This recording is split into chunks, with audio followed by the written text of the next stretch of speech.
Tragedy and heroism in Colorado Springs. Memorials to the victims as investigators piece together the tragedy from Saturday night.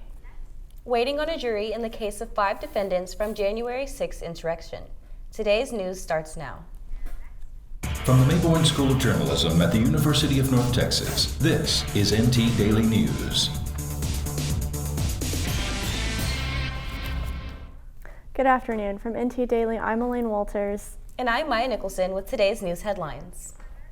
A weekend shooting at an LGBTQ nightclub left 5 people dead and at least 19 injured in Colorado Springs, Colorado. The suspected shooter is in police custody. David Daniel has more on the investigation. Authorities identified the 5 people killed in Saturday's Club Q mass shooting in Colorado Springs. They are Kelly Loving, Daniel. The White House had 2 very important guests yesterday, the Thanksgiving turkeys. Based on their temperament and commitment to being productive members of society, I hereby pardon. I hereby pardon chocolate and chip. President Biden hosted the National Thanksgiving Turkey presentation Monday, continuing the presidential turkey pardoning tradition. The 2 lucky turkeys, Chocolate and Chip, received VIP treatment on their trot to Washington, gobbling up attention everywhere they went. Now that they are no longer on the menu, Chocolate and Chip will be headed back to North Carolina to happily live out the rest of their lives. Tough times for Denton businesses, blaming inflation and the fallout from COVID-19. Sprocket's bike shop in downtown Denton closes its doors. We'll tell you why. More from the Denton community after the break. The Oklahoma State Bureau of Investigation is searching for answers following the discovery of a quadruple murder on a marijuana farm. The person accused of shooting poor people to death on a grow farm in Hennessy, Oklahoma is still at large. A 5th victim was also hurt in the accident and airlifted to a local hospital. The victims have not yet been identified. Investigators are still working to determine whether the grow operation was licensed and legal. The FBI addresses a fentanyl crisis in Southern California. FBI Special Agent Brian Gooley announced that the FBI has begun investigating the distribution of fentanyl through the dark web. That's exactly what our J-Code initiative is about, is identifying and shutting down these dark webs, sites that people are using to order the illicit drugs. In the Narco 710 investigation specifically, we identified 6 of those different marketplaces, and we have shut them all down. The FBI continues to investigate the drug distribution and identify individuals who are purchasing narcotics online.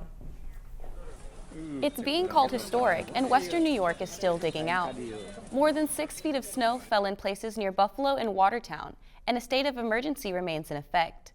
Gloria Pazmino has the latest out of New York. 1 person killed and 2 injured when an SUV collided head-on with a theme park shuttle bus in College Station. The bus shuttles visitors to Santa's Wonderland, a seasonal theme park in College Station. 2 passengers on the bus escaped serious injuries after both vehicles burst into flames. The driver of the SUV died on the scene. The bus driver, identified as Calvin Hill, was airlifted to a Houston hospital after a police officer pulled him out of the burning bus.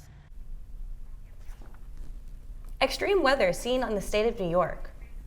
More than 6 feet of snow being recorded in Buffalo, New York causes NFL games to be moved to Detroit. We'll hear more from government officials after this.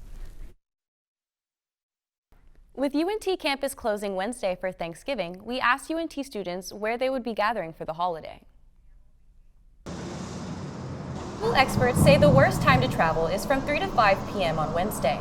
A national insurance company says that 40% of people will travel to have dinner with family, and on average, those people will travel 50 miles or more. The FIFA World Cup is in full swing after a controversial start.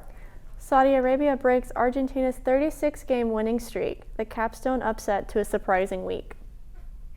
That's it for sports this week. Back to Mya and Elaine. A young man in Kentucky defies the odds and inspires others along the way. Middle school student Josiah Johnson was born with no legs. That, however, did not stop him from trying out for the basketball team at his school. His basketball coach said his love for the game earned him a spot on the team, and then his hard work earned him a spot on the starting lineup. His teammates said his perseverance has been very motivational and encouraging.